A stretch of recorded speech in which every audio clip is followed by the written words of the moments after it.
Assalomu alaykum azizlar. Mana bugun sizlar bilan yana mana shu piyongullar to'g'risida o'z maslahatlarimizni berib boramiz. Azizlar, mana shu kunlarda, mana bugun 17-mart 2025-yil kunida piyongullarimiz mana shunaqa tartibda seka xastaligi bilan chiqishni boshlayapti. Mana shu paytlarda azizlar piyongullarimizga ozgina e'tiborli bo'lib turamiz. Birinchi navbatda azizlar, mana shu piyongullarimizni ildizini holatini yaxshilab olishimiz kerak. Buning uchun mana Fundazol preparati bilan Gummi Lux preparatini berishni tavsiya qilamiz. Bu Gummi Lux mana shunaqa idishlarda bo'ladi, 1 litrlik. Bu 900 ming litr suvga ishlatiladi. Mana shu. Mana 1 litrlik qadoqda chiqadi. Endi fundazollarimiz har xil qadoqlarda chiqadi. 10 gramlik qadoqlarda ham bor, 1 kilolik, 5 kilolik nimalarda ham chiqadi qadoqlarda.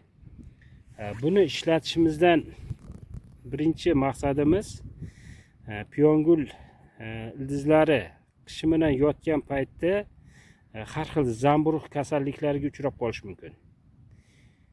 Keyin ildiz chirish kasalligi bo'lishi mumkin. Shuni oldini olish maqsadida mana shu Fundazol preparati beriladi. Ildizini rivojlantirish uchun Gummi Lux preparatini berishimiz kerak. Azizlar, bularni me'yorlari to'g'risida gapiradigan bo'lsak, dorilarni tayyorlashda 10 litrga aytib o'tamiz. Birinchi Fundazoldan 10 gram olamiz. 10 litr suvga solib yaxshilab aralashtirib olamiz. Keyingi navbatda bu Gummi Lux'ni olamizda, uni ham 10 gram olamiz. Ustiga ana shu Fundazol solingan aralashmani ustiga Gummi Lux'ni solamiz. Uni ham yaxshilab aralashtirib olamiz.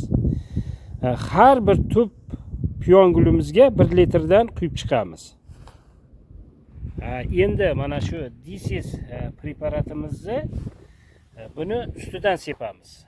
10 litr suvga 10 gram. Mana shu hozir bitta flagonida 5 gramdan 10 gram bo'ladi. Ikkita shtuk bo'ladi. 5 gramdan mana yozib qo'yibdi buni. 5 gramdan ikkita bo'ladi 10 gram. Bu 10 gramni 10 litr suvga qo'shib ustidan mana shu tanasidan sepamiz. Buni bu nimaga aralashtirmaymiz. Aralashtirilsa buni dozasi kamayib ketadi. Shuning uchun buni o'zini alohida bir sepvasak, mana shu har xil hasharotlar, kemiruvchi hasharotlarga qarshi yaxshi vosita hisoblanadi. Yana bir muhim ma'lumotni aytib o'tmoqchimiz.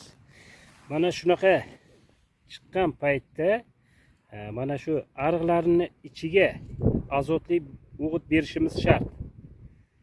Azotli o'g'it berib sug'orishimiz kerak. Mayli slitrami, karbamitmi sepilsa, bundan da yaxshi bir natijaga erishishimiz mumkin. Hozirgi mana shu holatidagi paytda albatta sug'orish ishlarini me'yorda bajarishimiz kerak.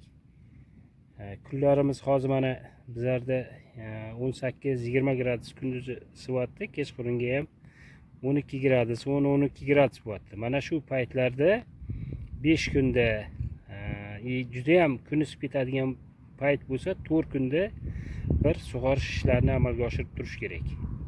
Azizlar, mana shu videomiz sizlarga bir foydali bo'lgan bo'lsa, birorta bir yaxshi bir yangi ma'lumot olgan bo'lsanglar, kommentariyada o'zingizlar fikringizni yoki yulduzcha belgisini qoldirib ketinglar. E'tiboringiz uchun rahmat, salomat bo'linglar.